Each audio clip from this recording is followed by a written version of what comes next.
తమిళనాడుకు చెందిన భారతీయ జనతా పార్టీ నేత అన్నామలై మరోసారి యాక్టివ్ అయ్యారు. తాజాగా ఆయన పుదుచ్చేరిలో పర్యటించారు. అక్కడి ఎన్డీఏ కూటమి నాయకులతో మాట్లాడారు. పుదుచ్చేరిలో మరోసారి ఎన్డీఏ కూటమి విజయం ఖాయమన్నారు. ఇదిలా ఉంటే ఏప్రిల్ 9న ఇక్కడ ఎన్నికలు జరగబోతున్నాయి.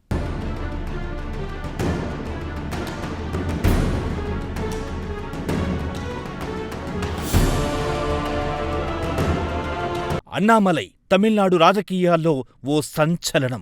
కిందటిసారి అసెంబ్లీ ఎన్నికల సమయంలో తమిళనాడు రాజకీయ యవనికపై అవతరించిన నాయకుడు. అయితే కొంతకాలంగా రాజకీయంగా ఆయన సైలెంట్గా ఉన్నారు. తమిళనాడు ఎన్నికల ప్రచారానికి దూరంగా ఉంటున్నట్టు ప్రకటించారు. అయితే తాజాగా అన్నామలై రాజకీయంగా క్రియాశీలకంగా మారారు. మౌన వ్రతాన్ని పక్కన పెట్టారు. తాజాగా కేంద్ర పాలిత ప్రాంతమైన పుదుచ్చేరిలో పర్యటించారు. అక్కడ ఎన్డీఏ కూటమి నాయకులతో మాట్లాడారు. ఎన్డీఏ కూటమి గెలుపు అవకాశాలపై ఆరా తీశారు.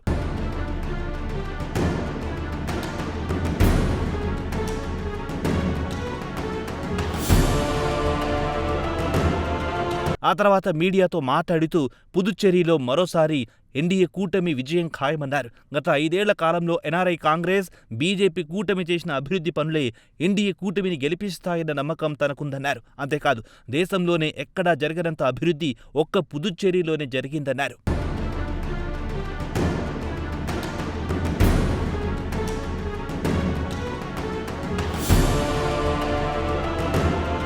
పుదుచ్చేరిలో మొత్తం 30 అసెంబ్లీ నియోజకవర్గాలున్నాయి. ఏప్రిల్ 9న ఇక్కడ అసెంబ్లీ ఎన్నికలు జరగబోతున్నాయి. కాగా ఎన్ఆర్ కాంగ్రెస్ 16 సెగ్మెంట్లలో పోటీ చేస్తోంది. మిగతా సెగ్మెంట్లలో బీజేపీ పోటీ చేస్తోంది. కాగా పుదుచ్చేరికి ప్రస్తుతం ఎన్ రంగస్వామి ముఖ్యమంత్రిగా ఉన్నారు. కాగా పుదుచ్చేరి అభివృద్ధికి గత 5 ఏళ్ల కాలంలో రంగస్వామి నాయకత్వంలోని ఎన్డీఏ కూటమి ప్రభుత్వం అనేక కార్యక్రమాలు అమలు చేసింది. దీంతో సంకీర్ణ ప్రభుత్వానికి పుదుచ్చేరి ప్రజల్లో గుడ్విల్ ఏర్పడింది. అంతేకాదు, ముఖ్యమంత్రి రంగస్వామి జనంలో క్లీన్ ఇమేజ్ ఉంది. ఇప్పటి వరకు 4 సార్లు పుదుచ్చేరి ముఖ్యమంత్రిగా ఆయన పనిచేశారు. అయినప్పటికీ అవినీతి మరక అంటని రాజకీయ జీవితం రంగస్వామిది. కాగా ముఖ్యమంత్రి రంగస్వామికున్న క్లీన్ ఇమేజీ తనను మరోసారి గెలుపు తీరాలకు చేరుస్తుందని ఎన్డీఏ కూటమి నేతలు భరోసాతో ఉన్నారు.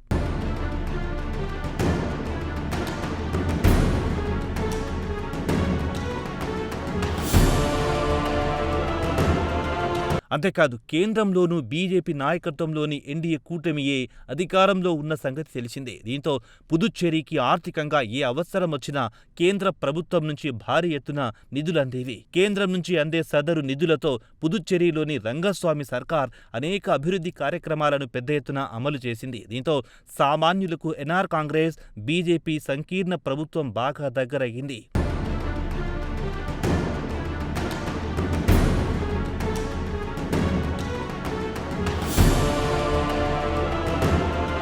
కాగా ఎన్డీఏ కూటమికి అనేక సవాళ్లు ఎదురవుతున్నాయి. కేంద్ర పాలిత ప్రాంతంగా ఉన్న పుదుచ్చేరి ఇప్పటికీ రాష్ట్ర హోదాను పొందలేకపోయింది. అయితే తాము గెలిస్తే పుదుచ్చేరికి రాష్ట్ర హోదాను తీసుకొస్తామని గతంలో ఎన్డీఏ కూటమి నాయకులు అనేకసార్లు హామీ ఇచ్చారు. హామీ అయితే ఇచ్చారు, కానీ ఇప్పటి వరకు అది అమలు కాలేదు. దీంతో రాష్ట్ర హోదా విషయమై ప్రజల ప్రశ్నలకు ఎన్డీఏ కూటమి సమాధానం చెప్పలేకపోతోంది.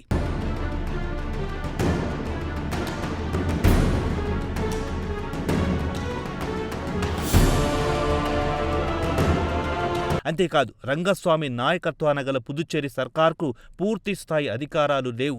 ప్రతి చిన్నదానికి కేంద్ర ప్రభుత్వంపై ఆధారపడాల్సిన పరిస్థితులు నెలకొన్నాయి. ఏ చిన్నపాటి నిర్ణయం తీసుకోవాలన్నా ఢిల్లీ పెద్దల ఆమోదం తప్పనిసరి అనే పరిస్థితులు నెలకొన్నాయి. దీంతో ఒక దశలో ప్రజల దగ్గర ప్రభుత్వం నవ్వుల పాలయ్యేది. ఇదిలా ఉంటే కాంగ్రెస్, డీఎంకే ఒక కూటమిగా పుదుచ్చేరిలో పోటీ చేస్తోంది.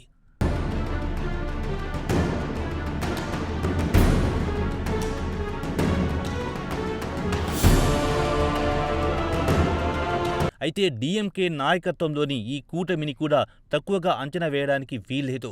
పుదుచ్చేరిలో కాంగ్రెస్ పార్టీకి మొదటి నుంచి పరపతి ఉంది. అంతేకాదు, సంస్థాగతంగా కాంగ్రెస్ పార్టీ బలమైన స్థితిలో ఉంది. అంతేకాదు, ఇటీవల కాలంలో డీఎంకే కూడా పుదుచ్చేరిలో తన బలాన్ని పెంచుకుంది. కాగా డీఎంకే ప్రచార యంత్రాంగమంతా ప్రస్తుతం పుదుచ్చేరిపై ప్రత్యేక దృష్టి పెట్టింది.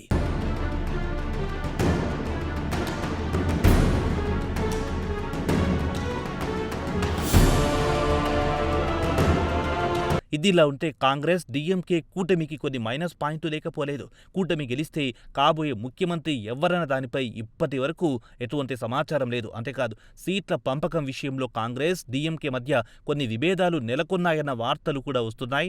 ఇవన్నీ ప్రతిపక్ష కూటమికి మైనస్ పాయింట్లుగా మారాయి. కాగా రంగస్వామి ఇప్పటి వరకు 4 సార్లు పుదుచ్చేరి ముఖ్యమంత్రిగా పనిచేశారు. ఏప్రిల్ 9న జరిగే ఎన్నికల్లో ఎన్డీఏ కూటమి గెలిస్తే 5వ సారి రంగస్వామి ముఖ్యమంత్రి అవ్వడం ఖాయమంటున్నారు రాజకీయ పరిశీలకులు. ఏదేమైనా బీజేపీ అన్నామలై మరోసారి యాక్టివ్ అయ్యారు.